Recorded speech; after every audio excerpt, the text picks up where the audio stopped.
He's been attacked by both alligators and a whale. He's put lightning in jail and put thunder in handcuffs. One of the most famous people of the 20th century was boxer Muhammad Ali.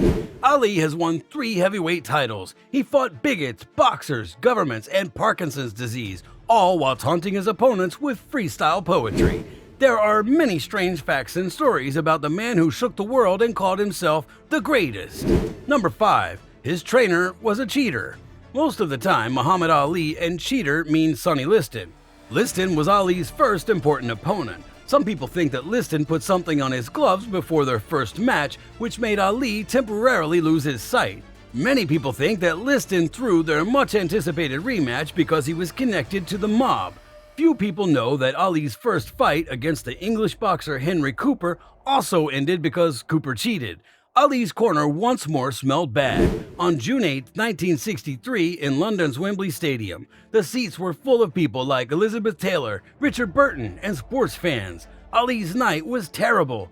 Near the end of the 4th round, Cooper's Henry's hammer left hook knocked Ali down. Ali later said that the punch was so hard that his ancestors in Africa felt it, but Muhammad was lucky that the round ended before the referee could call him out. Things started to look fishy. Ali was taken aback. He had no chance of making it to the 5th round. Angelo Dundee, his trainer, innovated. Ali's glove was broken. After he showed the referee the tear, he was told to buy Ali new gloves. The soldier could get air. Between rounds 4 and 5, however long it was, Ali calmed down. The smelling salts Dundee gave him may have given him more energy. All stimulants except water were made illegal in England. At the bell, Ali fought again. He killed Cooper by cutting out his eye. Cooper didn't care. He said that his trainer would have done the same thing after hearing Dundee's trick. Number 4. Ali the musician. Muhammad Ali is known for his skill as a boxer and his prophetic poetry, but he also had a hidden talent that few people know about. In 1964, just before his fight with heavyweight champion Sonny Liston, Ali made an album for Columbia Records. The CD, which was modestly called I Am the Greatest, mostly had his famous poetry on it. As usual for Ali, he went back and forth between praising himself. This is the story of Cassius Clay, who was once called the most beautiful fighter in the world. He also predicted Liston's defeat by saying, "He can't fight. I saw him boxing in the dark. In his first round, his shadow came out on top." Ali, however, did more than just brag. At the end of the CD, the Louisville Lips started singing Stand By Me by Ben E. King. Then he sang The Gang's All Here, a song that sounds very 1960s,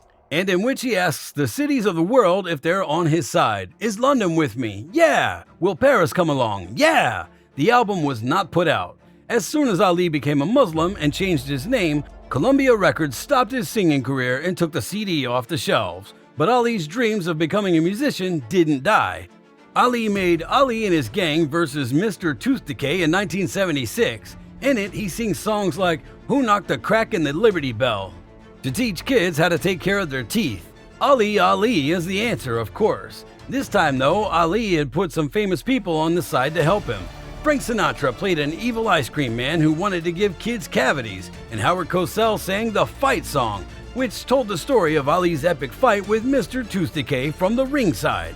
Ali's masterpiece in orthodontics is hard to find, but everyone can enjoy his performance of Stand By Me. Ali would have failed as a pop star, so be careful. Number 3. The boxer versus the wrestler. Muhammad Ali has been in fights. The Thrilla in Manila was the last fight in Joe Frazier's trilogy. Ali beat George Foreman in the Rumble in the Jungle after 8 rounds. Ali fought Ken Norton for 12 rounds even though his jaw was broken. This is what people think about the boxer Ali. Ali's fans are horrified by the fight that he had with Antonio Inoki. Ali met the head of amateur wrestling in Japan in 1975. Ali asked, "Why won't Asian boxers fight me?" Antonio Inoki volunteered. One of the first people to try MMA was the Japanese wrestler Inoki. He defeated judo gold medalist Wilhelm Ruska. He wanted to fight. Ali agreed to fight on June 26 at the Tokyo Budokan. Things went crazy when Ali got to Japan, but the stories vary. Some people say Ali meant to dive. When the champion found this out, he turned it down. Some people believe that Ali thought the fight was a show. When he saw that Inoki was serious and about business, he changed his mind. In fear, the Ali camp made strict rules. Ali could not be kneed or throwed by Inoki. Without one knee on the mat, he couldn't hit or kick. Because he wasn't happy, Inoki left. During the fight, Inoki stayed on his back and kicked Ali when he got close. The fighting was dull. The best part was when Ali grabbed Inoki's foot. Ali was flipped over and the wrestler sat on his face. The rest of the match, Inoki kicked and Ali made fun of the wrestler. After 15 rounds and Ali throwing 6 punches, the judges called it a draw. Fans disapproved. They threw trash into the ring and asked for their money back. Both of them made more money and became friends. Ali, the magician.